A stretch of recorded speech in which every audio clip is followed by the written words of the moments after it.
Has this ever happened to you? You're on pace to smash your PB at Chambers, you finish killing the Mage Hand, you get on the Melee Hand, you're waiting to find out where you are in the cycle so you can start doing your World Scythe, and then this happens. Olm sends you straight off to Narnia, have fun. 40 HP gone, got Brew down, lost like 10 seconds running over there, it's over. Well, I'm gonna teach you how to make sure that never happens ever again. I swear, if you don't count the hits, guarantee teleport every time. That's just how it is. Okay, now you may be thinking, just count Olm's attacks, forehead. But there's two things you need to understand to make things more tricky. How Olm's hand clenching affects the cycle, and how the Mage Hand dying affects the cycle. The Mage Hand dying was a mystery for a long time for everyone, until I did some theory crafting a few months back and figured it out. This is the big secret of counting Olm's hits reliably.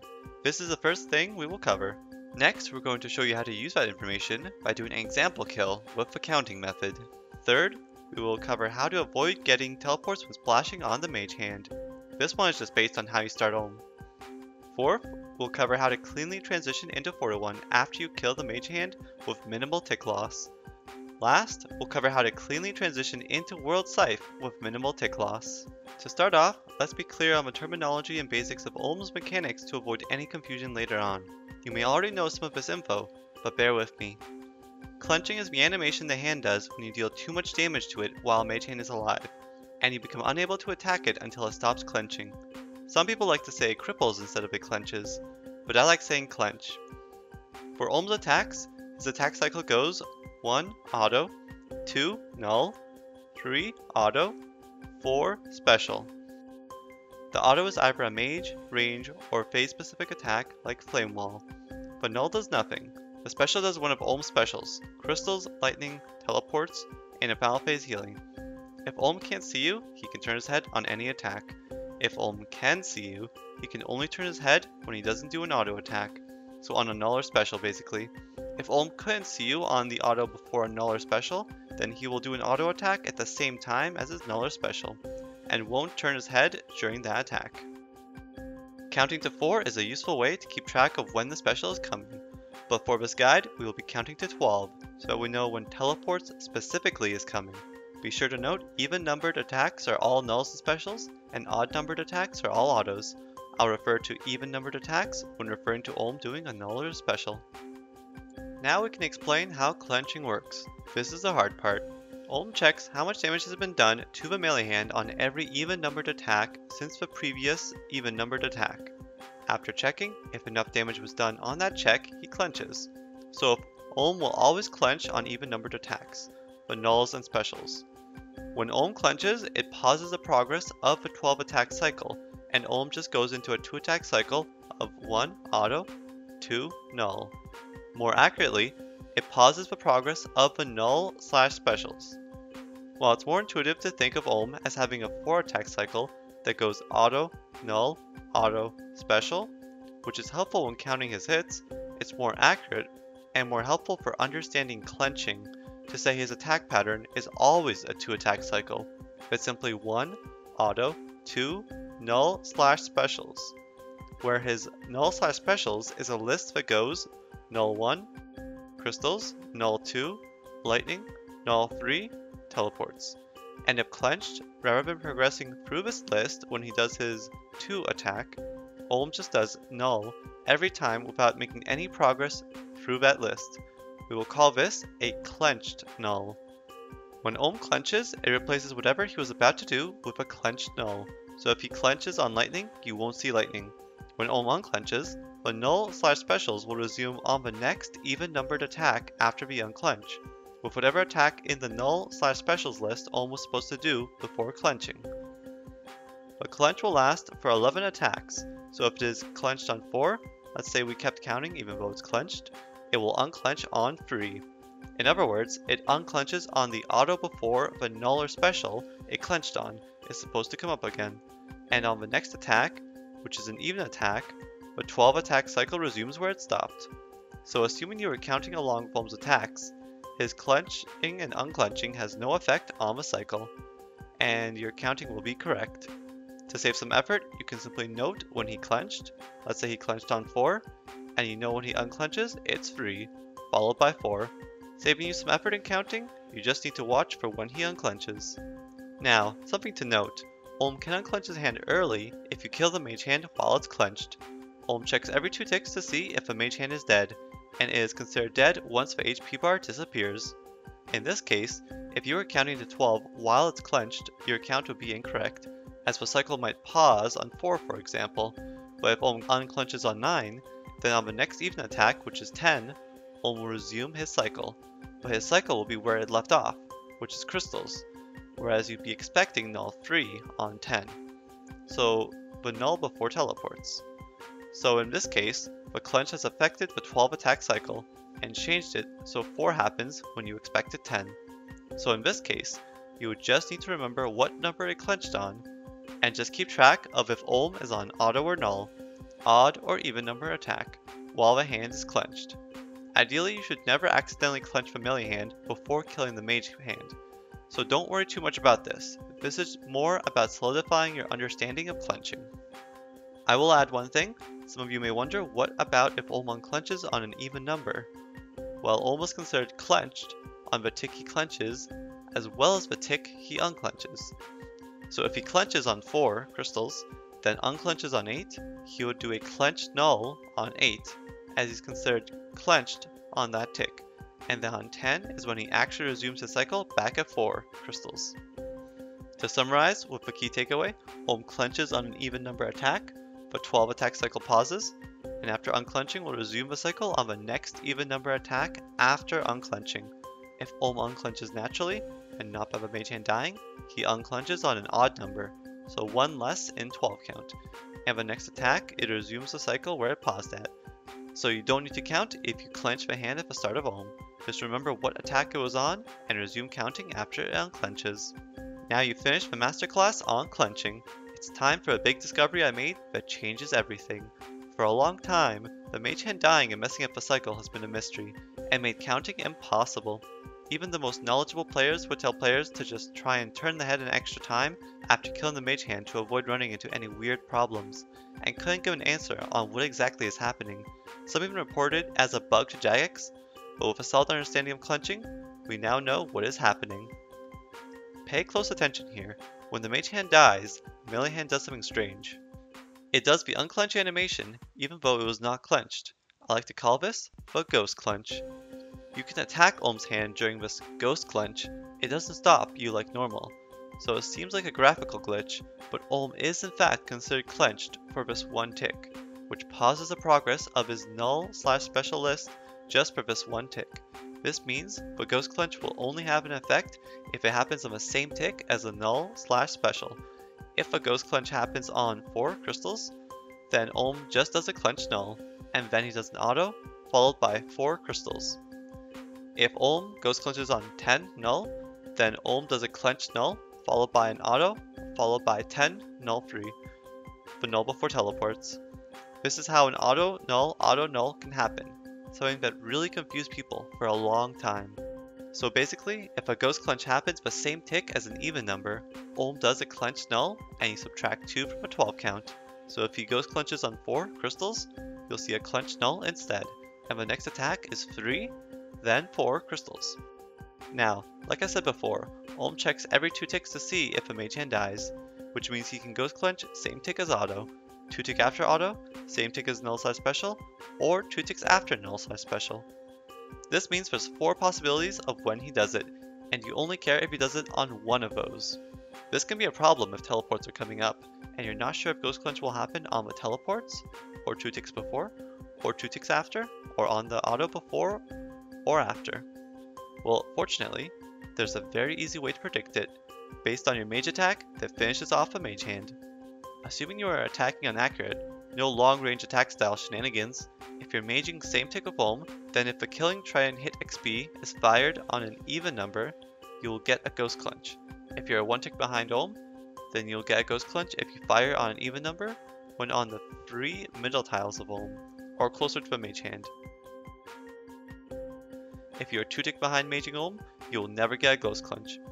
You can also, if 1 tick behind, mage from a 4th, 5th, or 6th row back to avoid ghost clench altogether if you wanted to. With this knowledge, you can now count Olm's cycle, and when finishing off a mage hand, know what it will do to a cycle. I highly recommend split XP drops to be able to tell when you kill a mage hand based on XP drop, as you just divide mage XP by 2 to see what you hit on the trident. Now to summarize it all, count to 12, going up by 1 when Olm turns or attacks to keep track of Olm's cycle. If Olm clenches my hand at the start, note what number it clenches on. It will unclench 11 attacks later on the attack before. So if it clenches on 4, it unclenches later on 3. When you kill mage hand, unclench animation happens on melee hand even if it's not clenched. This is called a ghost clench. If this happens, the same tick as an even number, a null/special, a null will happen regardless of what was planned, and then subtract 2 from cycle. So ghost clench on 4 means it does a null, subtract 2, so next is 3, and then 4 crystals. Ghost clench on 10 means it does a null, subtract 2, so next is 9, and then 10 null. Ghost clench only happens if trident is fired on even numbered attack, but also depends on cycle and distance for hit delay. Assuming no long range shenanigans, if same tick maging, it always happens. If 1 tick behind, then only when maging from 3 middle tiles or closer. 2 tick behind, ghost clench can never happen. Use split XP drops to help predict when you kill mage hand, so you know if a ghost clench is coming. You can optionally mage from 4th to 6th row back when 1 tick behind maging, if you want to avoid ghost clench for some reason. Okay, now we're going to do an example of kill using the counting method. So here, just do your usual start, and we count Olm's hits. 1, 2, 3, 4, and 8. See, it clenched on 4 there, so we just remember it clenched on 4. Now we actually don't have to count anymore. We could keep counting, but we don't need to. And keep in mind, I always do the same start every time, so I know that if it clenches, it's clenching on 4. So I don't even have to count those first 4, but for the example here, I did count.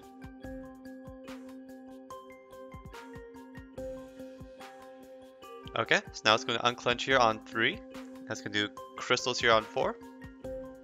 And then 5, 6, 7, 8, 9, 10, 11, 12, 1, 2, 3, 4, 5, 6, 7, 8. Gotta be ready now.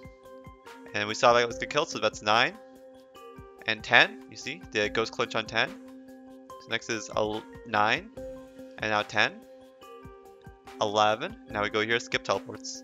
12, and now we're setting. You see, this will be 1, 2, which is a null, 3, and next will be crystals right here. There you go.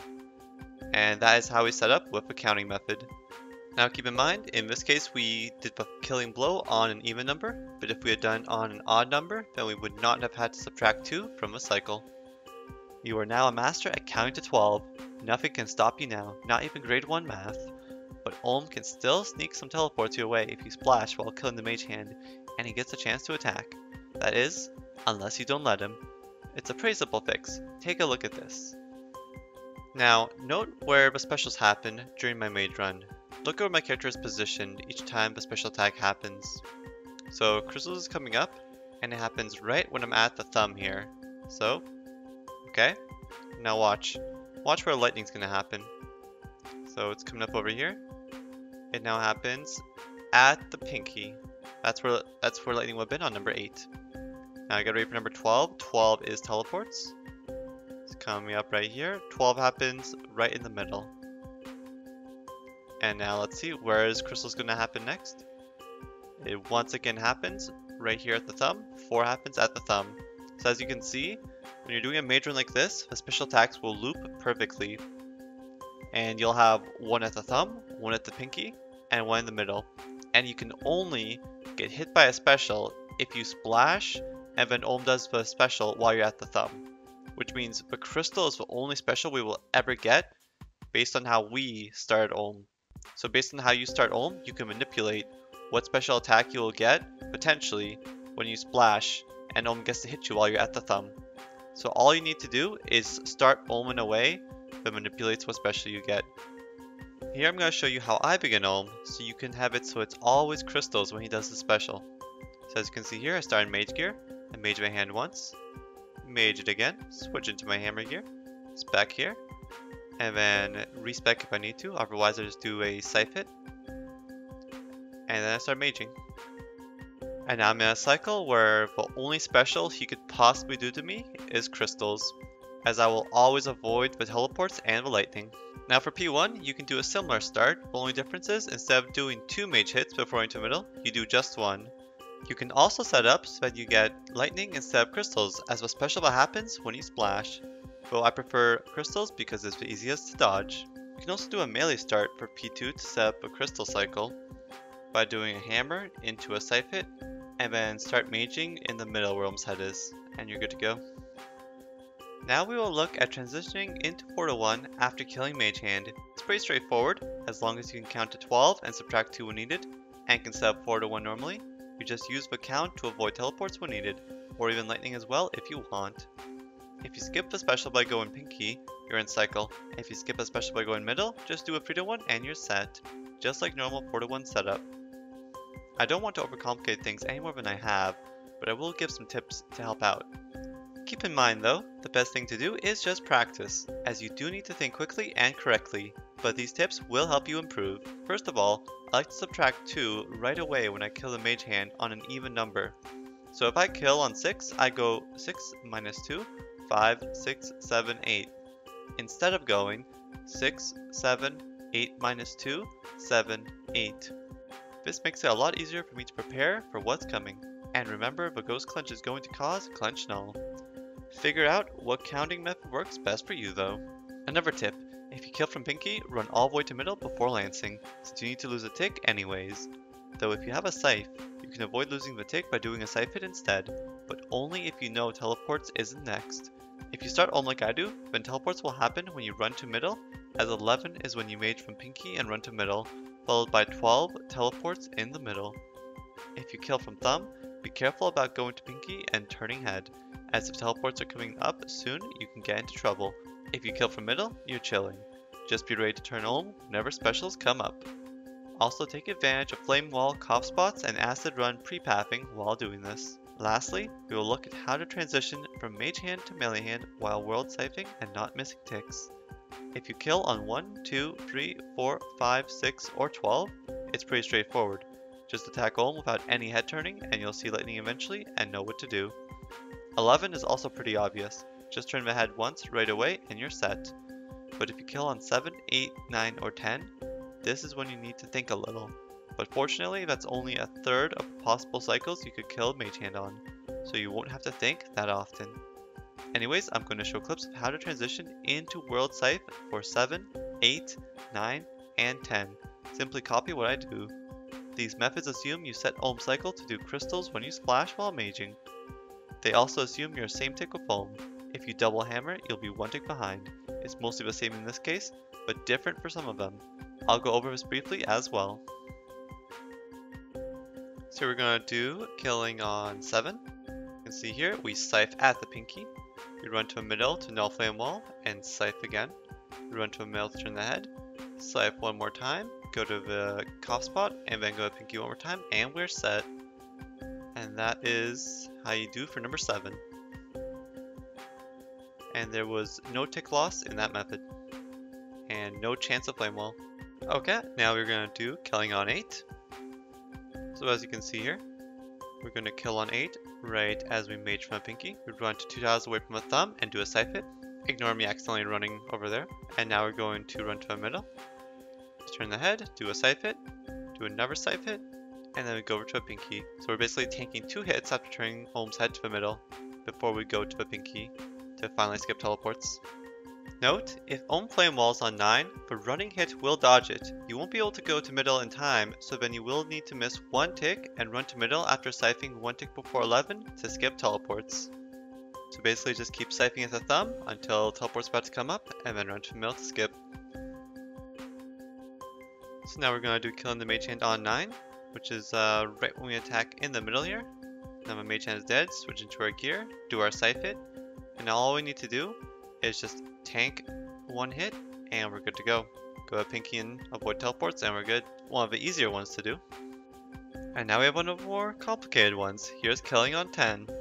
So what you do here, make sure you scythe at the ring finger, then run to the middle to make him look to the middle, then run to the middle again to keep him looking over there, and then you're done. Now I'm going to go over some of the differences when you're attacking one tick behind Olm, as that causes the ghost clench to not happen depending where you attack from. For 10, after attacking at ring finger, just move to Pinky to turn head and done. For 9, it's the same as when it's same ticked. For 8, go one tile further than the same tick example when you run to middle before first scythe hit, so you make Olm cough, and then after that first scythe hit, run straight to middle, come back and scythe twice, and then go Pinky. For 7, I actually managed to get a clip for this one, though I didn't dodge flame walls properly, so just dodge flame walls by moving from ring finger to thumb before doing the second scythe swing, and the rest should be fine. Okay, as you can see here, doing the method, one tick behind maging, kill on 7, start scything on 8. We did not dodge that properly, so what we should have done there is move from a finger to a thumb, stand 2 to the right when doing this scythe hit, run to the middle, hit him again, and then you don't have to immediately turn my head here, because you've already skipped specials by going to the middle, but I did anyways, because why not? And you're good. One final tip before I finish this guide, for even more reclined gaming, I will sometimes use the tick counter on my report button to skip counting, focusing on the last 2 digits. A 12 attack cycle is 48 ticks, which is nearly 50 ticks. So if Olm does attack 4 on tick 36, he'll do attack 4 again on about tick 86, and then again on tick 36. Or more precise, tick 84 and then tick 32.